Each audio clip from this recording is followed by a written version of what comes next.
So here's a challenge for you.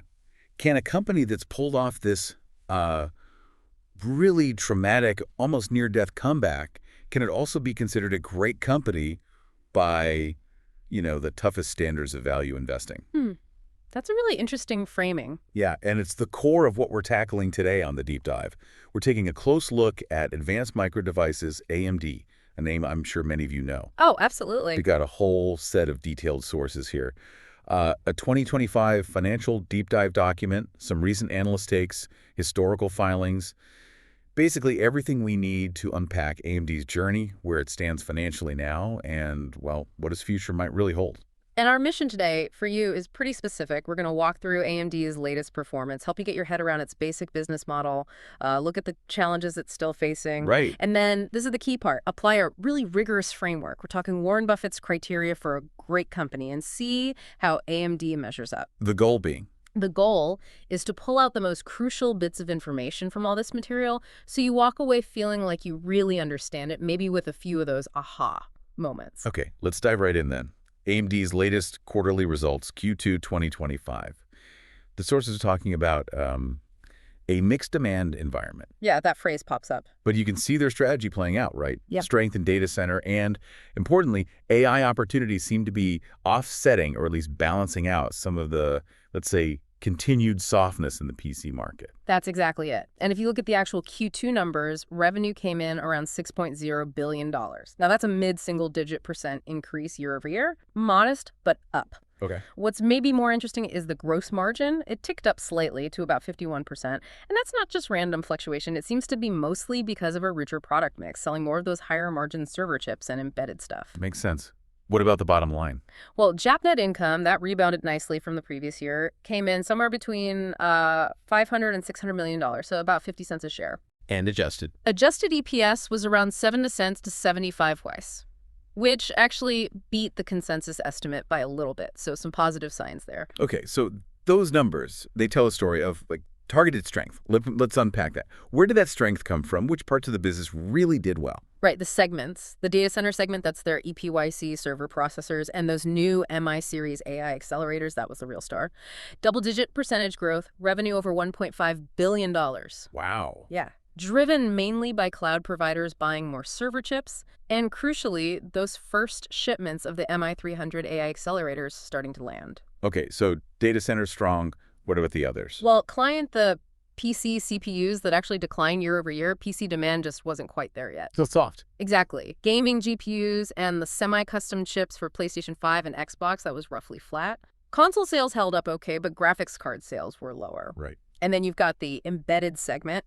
That got a big boost from the ceiling steel, remember. It continued to perform strongly. Good margins, brought in about $1.3 billion. So it sounds like a real balancing act across the different parts of the business. And looking forward, CEO Dr. Lisa Su, she's painted a picture of a stronger second half for 2025. Yeah, that's the outlook. Expecting the PC market to slowly, gradually recover. And importantly for those AI accelerator sales, the MI300 specifically to really ramp up. The AI piece. Exactly. She specifically mentioned getting more demand for MI300 from big cloud customers like Microsoft. That should start contributing meaningfully to revenue soon. Got it. Okay, maybe we should quickly touch on the underlying business model just to make sure everyone's on the same page. How does AMD actually operate? Sure. So fundamentally, AMD is a fabless semiconductor company. That means they focus all their energy, well, most of it, on the design and marketing of the chips. Yeah. The intellectual property. They don't actually make the chips themselves. Exactly. They outsource the manufacturing, the fabrication, mostly to foundries like TSMC over in Taiwan. And their main income streams are those segments we just talked about. Yep. Data center, client computing, PCs, gaming semi-custom consoles, GPUs, and embedded systems. Those are the big buckets. One thing that jumped out from the 2022 revenue breakdown in the sources was how surprisingly diversified it was, actually. Oh, yeah. Yeah. Client was 27%, gaming 30%, data center 26%, and embedded 17%. Each one is carrying a pretty significant chunk of the load. Helps balance things out, I guess. That's a great point about product diversification, but it's also worth noting on the customer side, they're actually pretty concentrated. Oh, so? Well, for PCs, it's the big OEMs, right? Dell, HP, Lenovo. For data center, it's the huge cloud players, Google, AWS, Microsoft Azure. The hyperscalers. Exactly. And for gaming consoles, it's basically Sony and Microsoft. Those two alone made up about a quarter, 24% of AMD's total revenue back in 2022. Wow, that's significant concentration. It is. And just to give you a feel for the scale, we're talking tens of millions of PCs using their chips every year, and like over 40 million PlayStation 5s and a similar number of Xboxes out there, all running on AMD silicon. It's massive. That scale is definitely impressive. But it must bring challenges too, right? What kind of headwinds does a company like this face?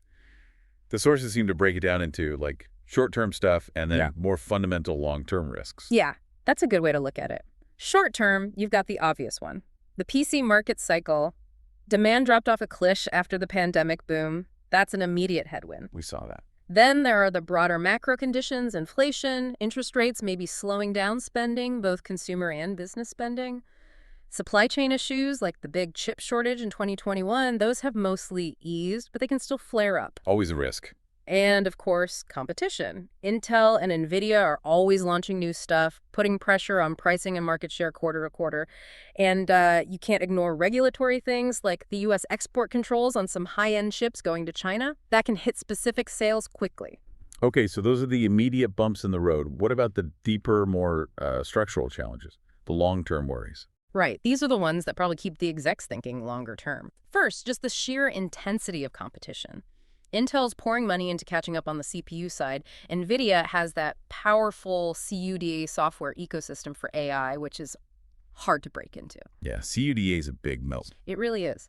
Second, just technological disruption. Things always change. The shift towards ARM architecture in some areas, maybe totally new things like quantum computing down the line. Who knows? Constant change. Third, that manufacturing dependence. Relying so heavily on TSMC in Taiwan, given all the geopolitical stuff, that's a big risk factor. Definitely. Then you've got long-term pricing pressure from those big customers we mentioned. Execution risk. I mean, we remember AMD before the Zen architecture, right? They stumbled before. Can't forget history. Nope. Integration risks from big acquisitions like Xilinx and Tensando, making those work smoothly, takes effort. And finally, maybe permanent market shifts, like cloud providers deciding to design more of their own chips. That could shrink AMD's potential market over time. That is certainly a lot to juggle. Okay, let's pivot a bit and talk about AMD's cost structure, how the company actually runs itself financially. Okay, so AMD's costs are really dominated by fixed costs. The biggest one by far is R&D research and development. Designing these incredibly complex chips costs billions every year.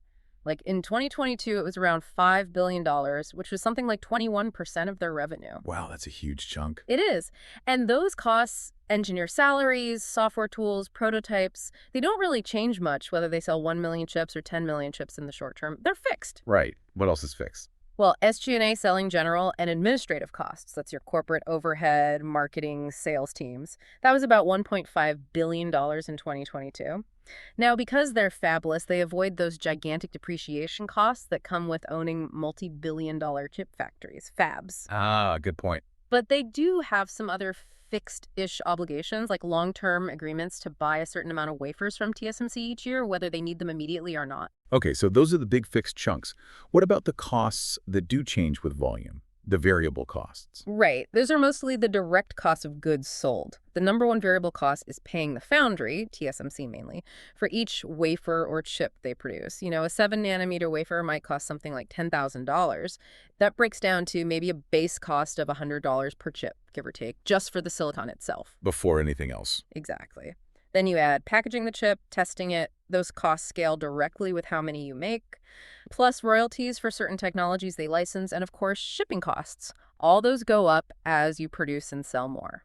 And this whole setup, the high fixed costs, low variable costs relative to price, it leads to that dramatic operating leverage dynamic we sometimes talk about. Right? Absolutely. It's huge for AMD because those fixed R&D and SG&A costs are so substantial, profitability swings wildly with revenue. Also. Well, when revenue booms, like it did in 2020 and 2021, those fixed costs get spread over way more sales dollars. So profit margins explode upwards, profits surge. The good times. The very good times. But When revenue goes down, like it did for AMD back in, say, 2014 to 2016, those same fixed costs eat up a much bigger percentage of the smaller revenue pie.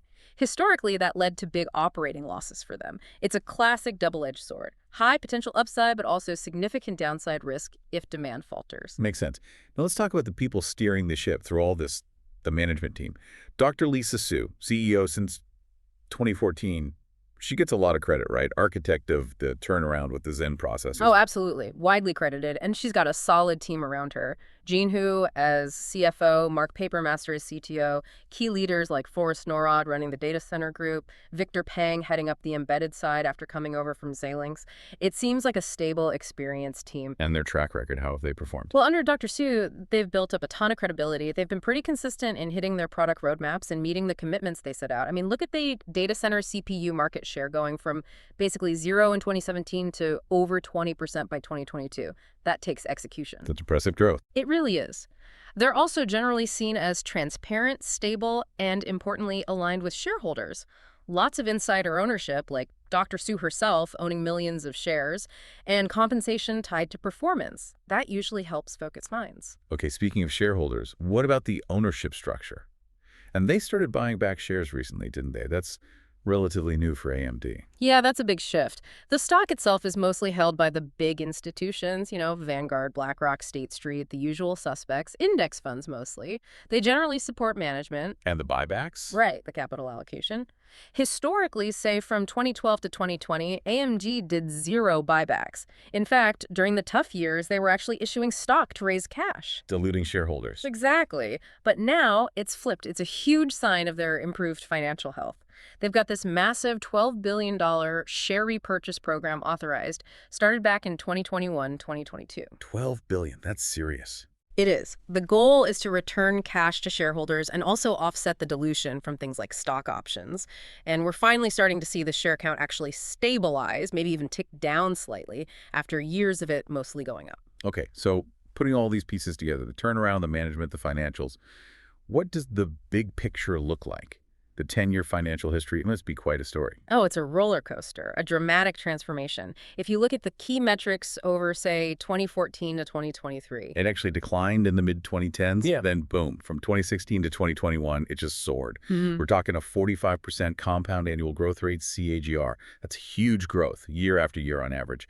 It peaked in 2022, helped by the Xilinx deal, then dipped about 9% in 2023 as the market cooled off. Wow, 45% CAGR. Okay, what about profitability? Profitability, big improvement there too eventually. Gross margin went from the mid-20s% range up to the mid-40s, even hitting 50% recently. That's that richer product mix paying off. Yeah. Operating margin expanded nicely to 22% in 2021, but then fell back to just 5% in 2022. That was due to higher costs and a lot of amortization expense from the Xilinx acquisition, basically writing down the value of intangible assets they bought. And net income. Highly volatile. Losses until 2017. Then it surged in 2021, but dropped off again significantly in 2022 and 2023. Not a smooth ride. Okay. Cash flow. That's key for value investors. Cash flow, yes. Yeah. Free cash flow, or FCF, was actually negative in some of those earlier years. But from 2019 onwards, it's been consistently positive. It spiked to over $3.2 billion in 2021 and stayed strong, around $2-3 billion, even in the downturn years of 2022, 2023. FCF margin has been over 10% recently, which is pretty healthy. So generating solid cash now. And the balance sheet. You mentioned the turnaround there. Balance sheet. This is maybe the most dramatic change.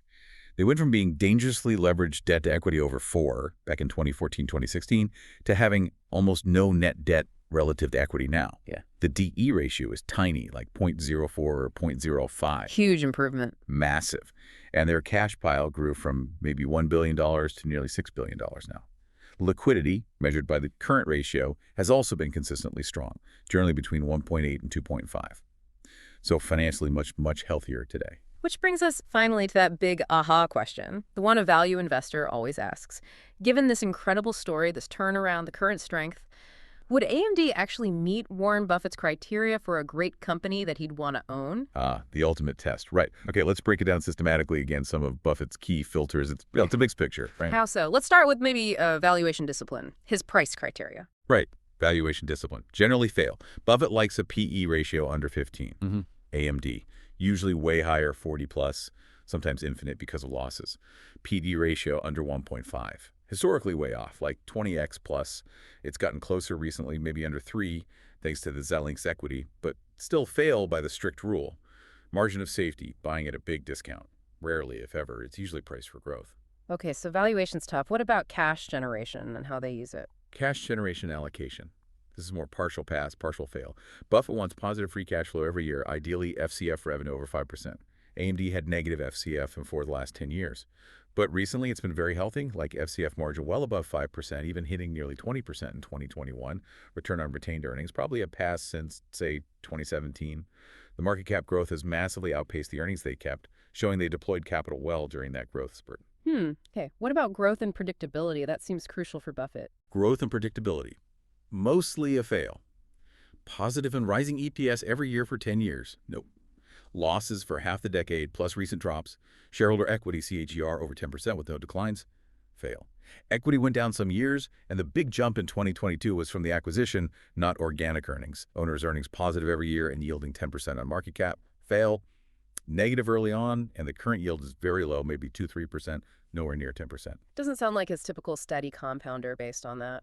What about balance sheet safety? You said it improved a lot. Balance sheet safety. This is a pass now. Debt to equity under 0.5. Yes, it's tiny now, around 0.04, but historically, fail, it was sky high. Interest coverage over 3x. Pass recently, often way over. Fail historically due to negative operating income.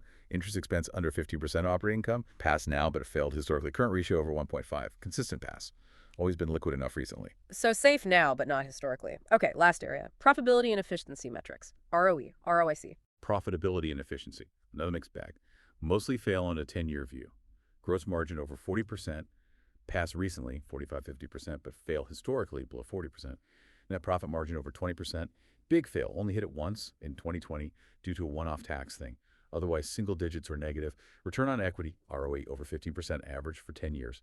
Fail. Way too volatile, negative some years, low single digits recently. ROIC over 12% average. Fail on the 10-year average was high in the good years, 2017, 2021, but negative before and low after. Return on assets, ROA over 6%. Mixed fail. Same story, negative, then high, then low again due to linked assets. Depreciation, gross profit under 10%. Generally a pass, though borderline recently with Lincoln's amortization. Okay, wow. So if you synthesize all that, AMD largely fails Buffett's tests on valuation, on that 10-year consistent growth track record, and on long-term stable high margins. But it clearly passes on its current financial strength, balance sheet safety now, and has shown really impressive recent returns on capital under great management. That's exactly the takeaway. You've got this incredible turnaround story, current financial health, strong leadership. Buffett would admire that. But the historical volatility, the intense competition in semis, and crucially, the current valuation which demands a lot of future growth. It just doesn't fit his typical mold for a long-term investment, where he wants predictability and a margin of safety at the point of purchase.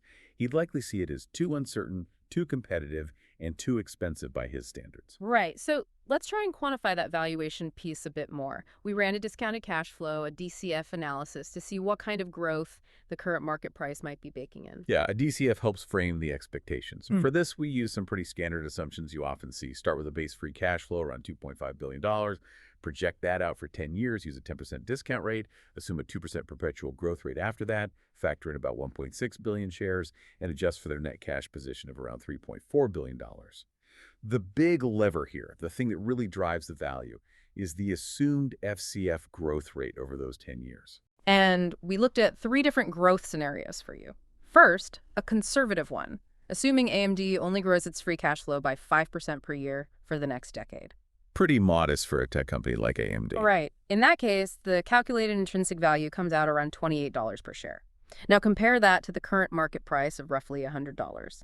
It suggests, well, significant overvaluation if you're conservative. If you wanted Buffett's typical 25% margin of safety, you'd need to buy it around $21. Okay, what's the next scenario? The nominal or sort of base case. Here we assumed a healthier 15% annual FCF growth for 10 years, maybe more in line with what analysts might expect for a solid tech performer. Reasonable, but still strong growth. In this case, the intrinsic value jumps up to about $61 per share, still, quite a bit below the current $100 market price. If you applied that 25% margin of safety, your buy price would be around $46. Interestingly, that's roughly where the stock actually bottomed out in late 2022. Interesting timing. And the optimistic view. Right, the optimistic case. Here we went aggressive. 40% FCF growth every single year for 10 years straight. This assumes AMD just crushes it, dominates in AI, takes massive share everywhere. Extremely bullish. Yeah. Huge ask. Exactly. But if they somehow pulled that off, the intrinsic value calculation shoots up to around $304 per share. Hmm. In that world, the current $100 price looks like a steal, right? Yeah. Deep bargain. Your margin of safety buy price would be way up at $228. So what does this range tell us?